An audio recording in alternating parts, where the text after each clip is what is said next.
Assalamualaikum warahmatullahi wabarakatuh. Kali ini saya akan menjelaskan tentang pemrograman C++ dengan tema pointer dan string lanjutan. Baik, langsung saja ke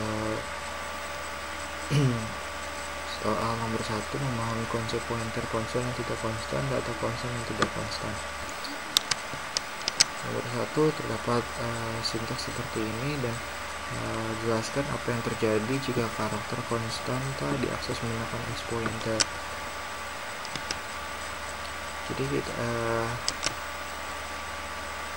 Jadi apa yang terjadi jika karakter konstanta diakses oleh sebuah pointer. Kita langsung aja.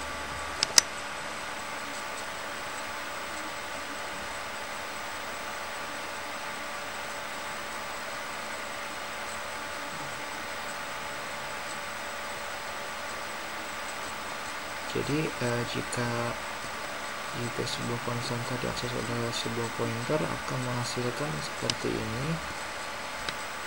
Dia akan mencetak ke layar sebuah karakter yang bertulisan print character of a string.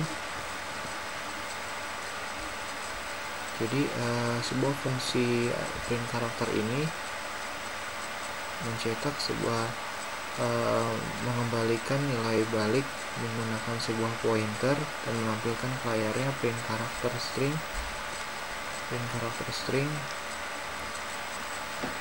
seperti ini. Jadi mengakses sebuah string, sebuah karakter menggunakan pointer. Baik, lanjut ke soal nomor 2. Jelaskan apa yang terjadi jika pointer tidak konstan mencoba mengubah nilai data yang konstan. Kita lihat jika sebuah pointer pada sebuah fungsi kita masukkan sebuah nilai konstanta, maka akan terjadi error seperti ini, expression not modifiable evaluate. Jadi pointer tidak bisa diberikan sebuah nilai konstanta. Jadi maka pointer tersebut harus tidak memiliki data konstan seperti ini. Jika kita hapus data tersebut, maka error pun hilang.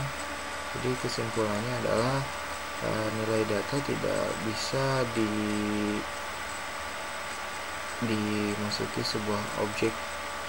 Jadi tidak bisa diberi nilai konstanta seperti itu.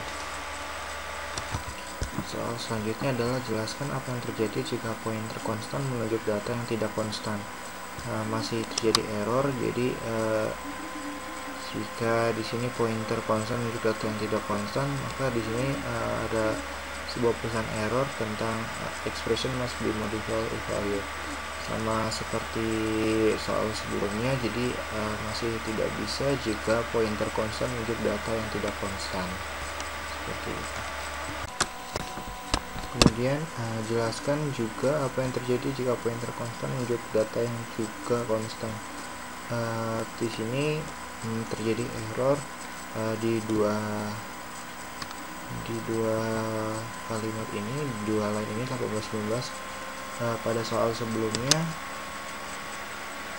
hanya terjadi error pada line 19, tetapi jika pada soal ini terjadi error pada pointer 7. Jadi kesimpulannya, jelaskan apa yang terjadi jika pointer konstan menunjuk data yang tidak konstan, maka tidak bisa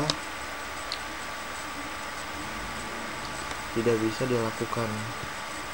Jadi tidak bisa menunjuk langsung pointer konstan. Jadi di sini tidak bisa menunjuk pointer konstan untuk data yang juga konstan seperti itu. Di sini dijelaskan location cannot be modified. Jadi di sini tidak bisa dimodifikasi, atau dengan kata lain adalah ini pointer tidak konstan seperti itu. Soal selanjutnya adalah memahami penggunaan perintah size of. Sedangkan sintak adalah seperti ini, kemudian informasi apa yang diberikan oleh perintah size of. Kita langsung. Jadi di size of itu berfungsi untuk menghitung jumlah bytes pada sebuah array atau menghitung panjang sebuah array dan menghitung memori yang digunakan oleh suatu variabel. Size of ini berfungsi seperti itu, yaitu menghitung panjang karakter, menghitung panjang array dan menghitung jumlah memori yang digunakan oleh sebuah variabel. Soal selanjutnya adalah terdapat sintaks seperti ini, kemudian soalnya adalah catat hasil keluaran program di atas. Untuk apa kita perlu mengetahui ukuran dari setiap tipe data. Di sini terlihat setiap pointer atau setiap array memiliki panjang atau memiliki ukuran memori yang berbeda. Jadi untuk apa kita perlu mengetahui ukuran dari setiap tipe data, yaitu untuk mengetahui berapa jumlah memori yang digunakan oleh keseluruhan array dan untuk mengetahui jumlah memori yang digunakan untuk setiap elemen sebuah array. Jadi itu adalah fungsi dari size of dan mengapa kita harus mengetahui ukuran dari setiap tipe data. Seperti itu. Pada soal selanjutnya terdapat sintaks seperti ini, kemudian dijelaskan apa yang dimaksud dengan offset, jelaskan penggunaan offset dalam program di atas. Kita jalankan programnya.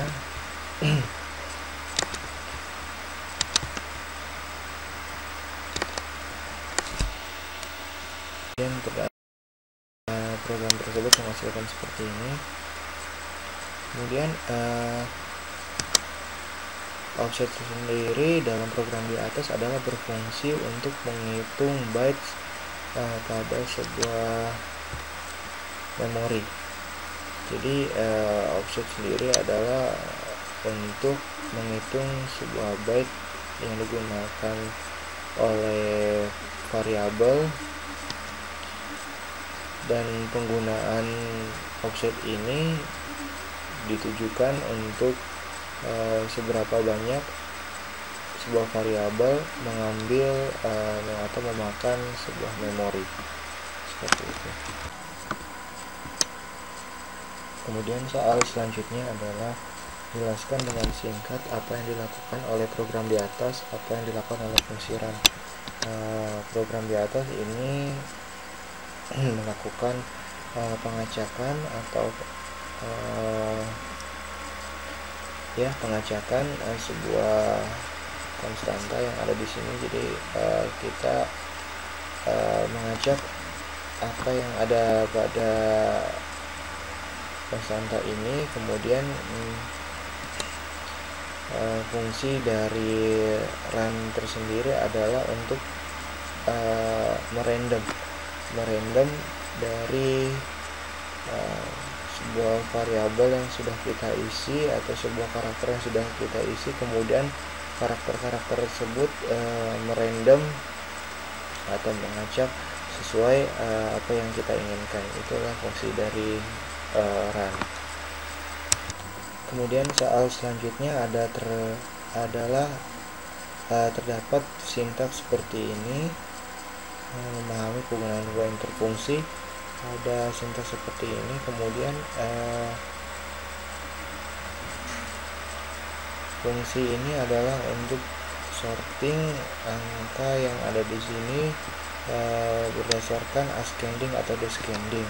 Kemudian di sini soalnya adalah jelaskan dengan singkat apa yang dilakukan oleh program di atas. Fungsi swap, penggunaan call by value dan call by reference. Untuk penggunaan call by value atau call by reference adalah sebuah pemrosesan sebuah fungsi terdapat dua proses pemanggilan sebuah fungsi, yaitu fungsi pemanggilan berdasarkan sebuah nilai atau sebuah rujukan. Sedangkan fungsi swap di sini adalah untuk menukar sebuah karakter atau urutan dari sebuah array size yang ada pada sintak ini, kemudian diurutkan berdasarkan dari angka terkecil ke yang terbesar atau dari yang terbesar ke yang terkecil. Jadi fungsi swap ini adalah untuk menukar angka-angka yang ada pada array size tersebut. Kemudian lanjut ke bab 8, yaitu kelas dan data abstraksi.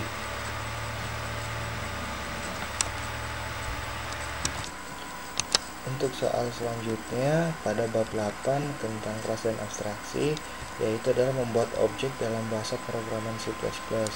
Ada sintaks seperti ini.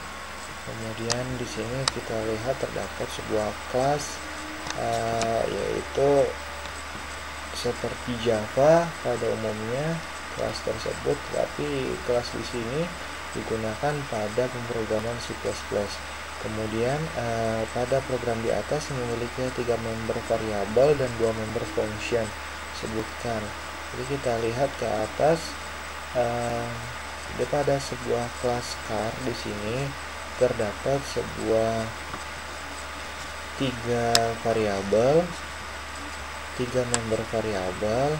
Kemudian 3 member variabel tersebut adalah sebuah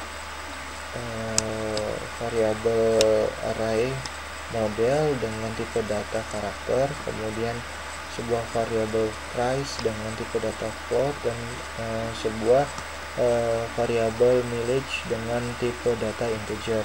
Kemudian 2 member function, yaitu terdapat function void accept dan function void display. Jadi kalau di sini sebutkan 3 member tersebut dan 2 member function adalah 3 membernya ini, kemudian untuk 2 fungsinya adalah ini, seperti itu. Kemudian soal selanjutnya adalah tentang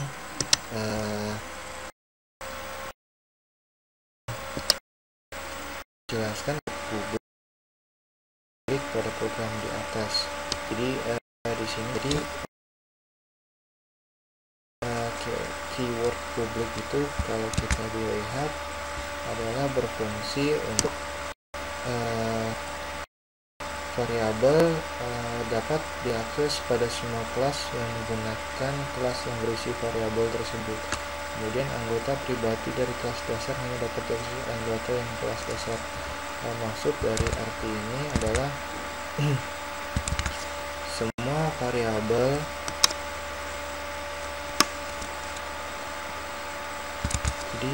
semua variabel yang ada pada kelas ini,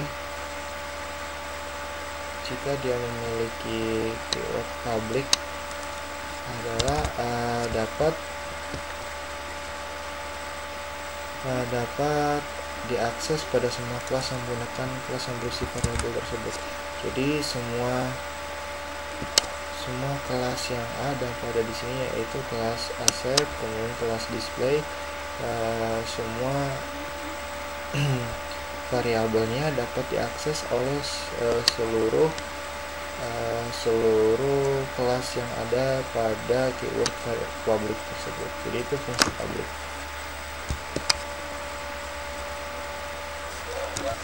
Sedangkan untuk soal selanjutnya adalah terdapat sebuah kelas customer, kemudian yang digunakan adalah tadi adalah privat, yang tadi adalah public, kemudian sekarang adalah privat yang digunakan.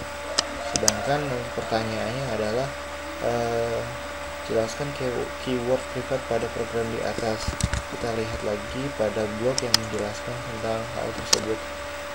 Privat adalah anggota public dasar dari kelas dasar, dapat diakses oleh anggota yang kelas dasar, anggota kelas turunan, serta anggota yang berada di luar kelas dasar dan kelas turunan. Kemudian privat. Jadi privat ini dimaksudkan modul ini adalah hanya bisa diakses oleh, jadi semua variabel ini hanya bisa diakses oleh kelas customer seperti itu. Jadi hanya privat itu kebalikan dari public, jadi semua kelas dapat menggunakan semua variabel yang ada pada keyword public, tetapi pada private semua variabel hanya bisa diakses oleh kelas tersebut. Jadi jika di sini kelas customer memiliki private dengan variabel seperti ini, jadi hanya bisa digunakan oleh kelas tersebut saja. Sedangkan kalau untuk public, semua yang ada pada lingkungan public dapat mengakses semua variabelnya, tetapi kalau pada lingkungan private hanya bisa diakses oleh lingkungan kelas itu sendiri, itu private.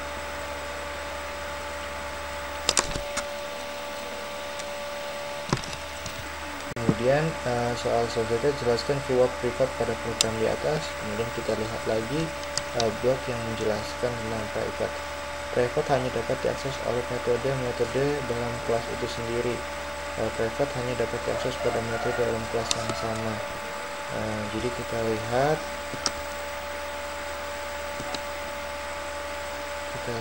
private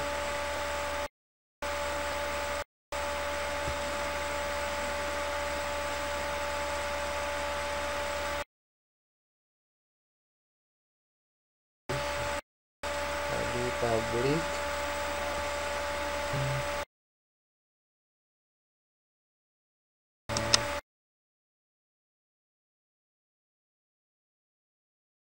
kita lanjutkan. Jika member specifier big private atau protected seperti program.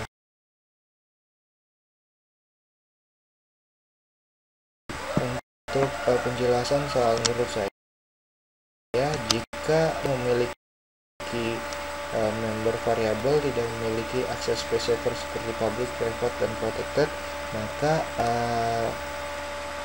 akses specifier apa yang berlaku pada member variabel tersebut adalah akses specifier global. Jadi semua variabel yang ada pada program tersebut dapat diakses oleh seluruh kelas yang ada pada program tersebut. Jadi akses specifier-nya global, yaitu semua variabelnya dapat digunakan oleh seluruh kelas seperti itu. Lanjut ke soal berikutnya, memahami konsep enkapsulasi dan abstraksi. Kemudian jalankan program di atas, lalu catat apa yang terjadi beserta kesalahan jika terjadi kesalahan. Di sini terjadi kesalahan, kita lihat adalah error function car declare at line 22 in inaccessible. Jadi tidak bisa diakses. Kita lihat line 22-nya.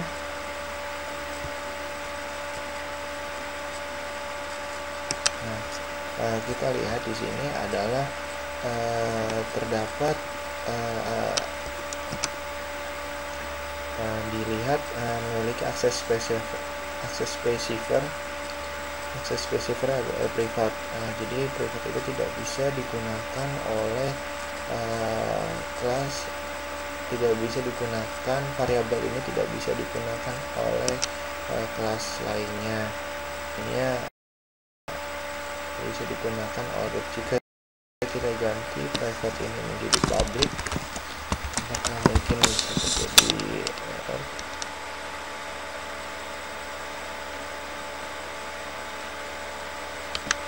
Nah, kalau kita rubah menjadi public, maka error ini akan hilang. Jadi kesimpulannya, untuk Ford model ini, jika tadi sebelumnya menggunakan akses specifier privat, maka tidak bisa diakses. Jika kita gunakan hak akses specifiernya kita rubah menjadi public, maka error tersebut menjadi hilang. Kita rubah jadi public, diakses oleh seluruh ada pada program ini.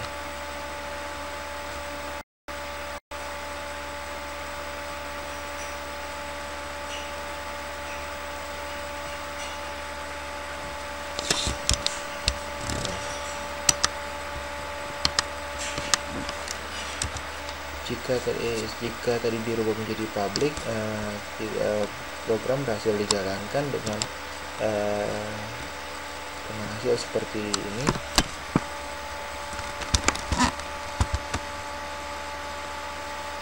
Seperti itu.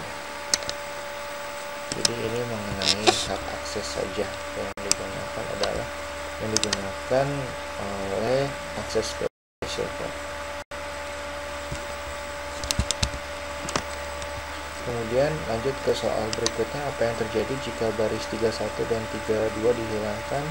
Kita lihat 31 dan 32 adalah ini. Kemudian tadi kan sudah kita coba jika hak aksesnya kita ke private, maka ini tidak bisa karena kesalahan adalah tidak bisa diakses.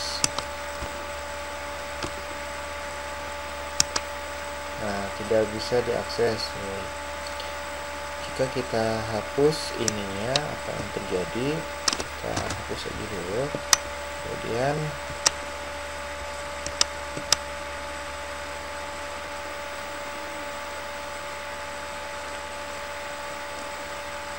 kemungkinan program dapat berjalan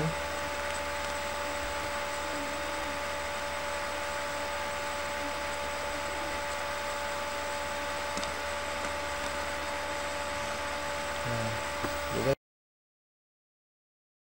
kita hapus line 31, maka program berhasil berjalan dengan tidak mengubah akses specifiernya menjadi public. Hak aksesnya masih tetap private. Kita coba untuk masukkan for seperti itu. Jadi jika kita hapus line 31-32, maka program berhasil dijalankan. Kemudian kita berlanjut ke memahami konsep variabel statik dan fungsi statik. Soal selanjutnya adalah tentang ini terdapat memahami konsep. Ada soalnya adalah jalankan program baru selalu catat hasilnya. Ada hasilnya seperti ini, yaitu penambahan elemen yang awalnya 0 jadi 1 dan 2. Kemudian aku jelaskan apa yang disebut dengan variabel statik. Kita lihat ke blok variabel statis, yaitu memiliki arti variabel statis memiliki beberapa sifat sebagai berikut. Variabel hanya dapat diakses pada fungsi yang mendefinisikannya. Jadi variabel hanya bisa diakses oleh fungsi yang mendefinisikannya. Kemudian variabel tidak hilang setelah eksekusi berakhir, nilainya akan tetap dipertahankan sehingga akan dikenali pada pemanggilan fungsi untuk tahap berikutnya. Inisialisasi oleh pemrogram hanya dilakukan sekali saja selama program dijalankan. Jika tidak ada inisialisasi secara eksplisit, maka variabel diisi dengan nilai 0. Kita lihat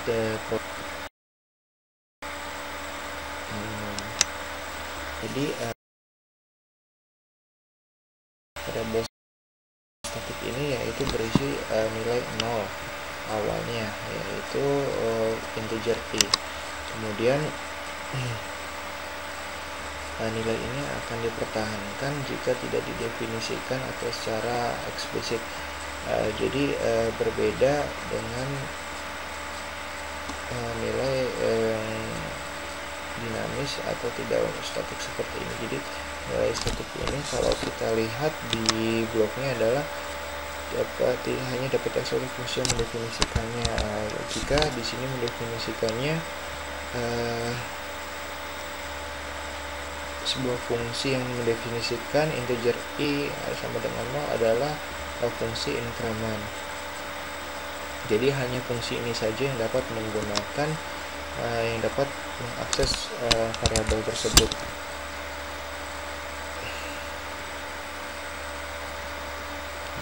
Kemudian di sini variabel tidak hilang setelah eksekusi berakhir, nilainya akan tetap diperankan sehingga akan dikenali pemilihan fungsi yang tahap berikutnya. Jadi fungsi integer i pada fungsi variabel pada fungsi increment ini jika kita melakukan proses eksekusi, maka nilainya akan tetap 0, tidak akan berubah seperti variabel biasa. Kemudian inisialisasi program hanya dilakukan sekali saja selama program dijalankan. Jika tidak ada inisialisasi eksplisif, maka variabel diisi dengan nilai 0. Jadi hanya dilakukan sekali saja. Oke, jadi di sini didefinisikan hanya sekali saja. Jika kita tidak mendefinisikan secara eksplisit, maka ini nilainya adalah 0. Oke, seperti ini maka nilainya adalah 0. Seperti itu fungsi dari statik, variabel statik. Kemudian kita lanjut ke soal berikutnya. Jelaskan apa yang terjadi jika program Latin tidak menggunakan variabel statik setelah keluaran programnya. Kita rubah saja, kita coba rubah sedikit. Kita tidak menggunakan variabel statik seperti ini, kita gunakan integer i saja. Apakah hasilnya sama seperti sebelumnya?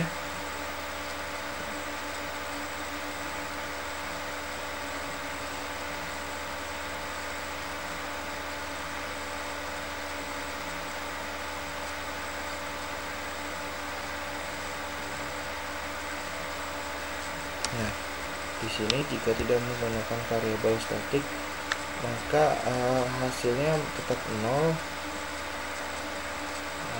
Jadi jika di sini terjawab pada soalnya, jelaskan apa yang terjadi jika program Latin tidak menggunakan variabel statik seperti apa keluarannya. Keluarannya adalah 0, tidak ada proses penambahan atau increment di dalamnya. Seperti itu.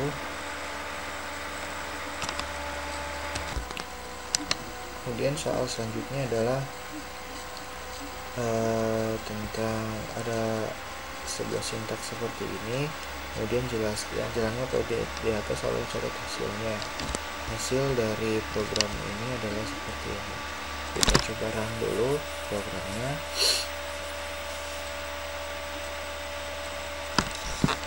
Surat kesalahan.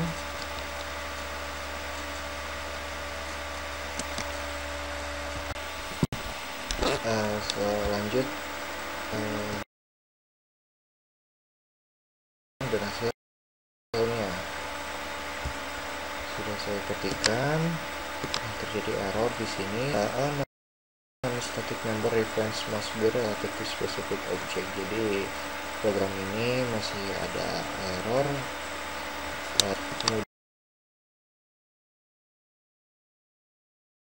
Kemudian soal berikutnya, apa yang dimaksud dengan fungsi statik? Kita bisa lihat di sini like a static member variable. Static member kita choose type of example with static function. Jadi sama seperti dia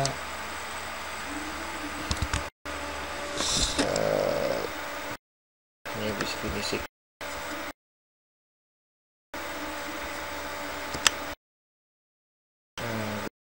Jadi itu dia sama seperti hal sebelumnya,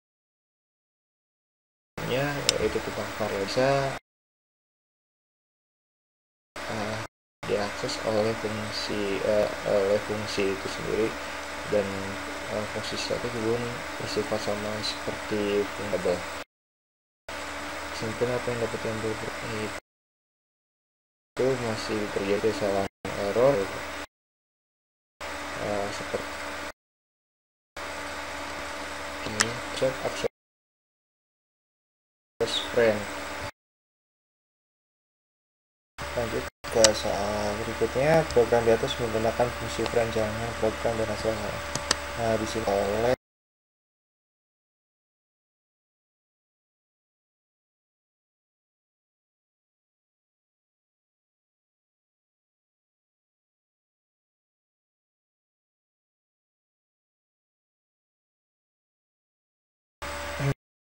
fungsi lain privat yang lain.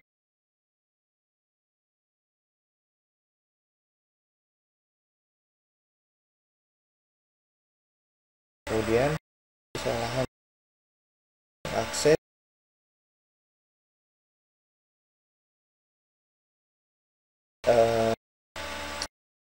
karena di sini menggunakan akses spesial dihilangkan. Kita lihat 223 adalah ini dihilangkan kemungkinan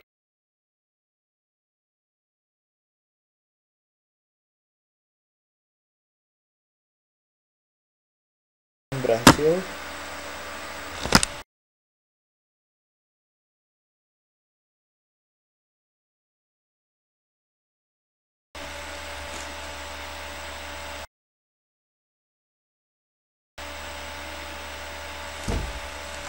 Nah, ini hasil dari kemudian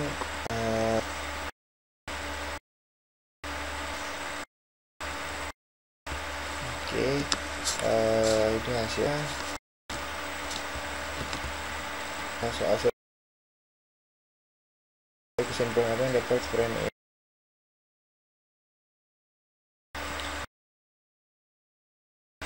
yaitu menggabungkan sebuah fungsi. Kita lihat mengakses variabel yang ada pada kelas memiliki akses spesial dia akan satu ke dalam kelas, maka bisa mengakses dan ini itu menggabungkan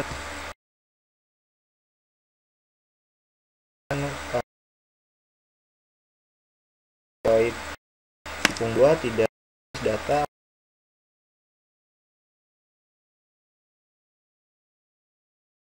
kelas A tidak dari proses menggunakan kelas ranjangan dan hasilnya.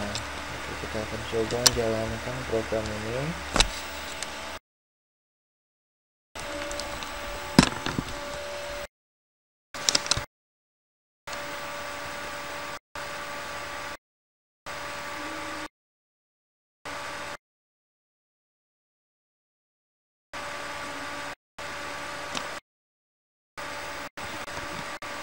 Sedikit kesalahan pada program ini, kita jelaskan saja. Cepat privat pada kelas A jelaskan seperti ini. Dia kenapa mengakses kelas A yang data di kelas A, sedangkan kelas A sendiri memiliki akses spesial privat, karena di sini yaitu awal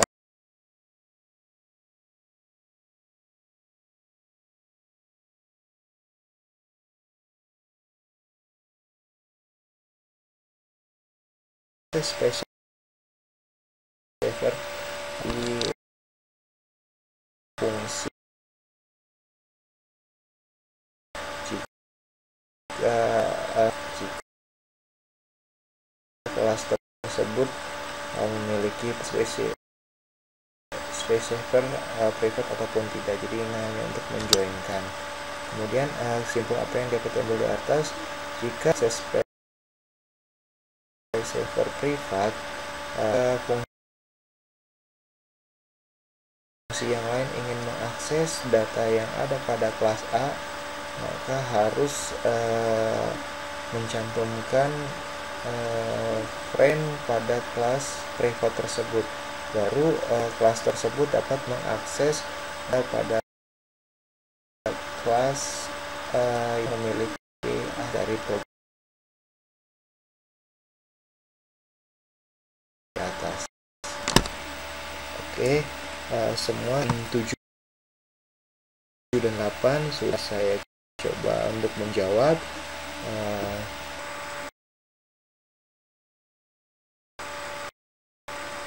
Untuk bab selanjutnya, bab 9 akan dijelaskan minggu depan. Untuk bab 7 dan bab 8 saya akhiri sekian. Mohon maaf jika ada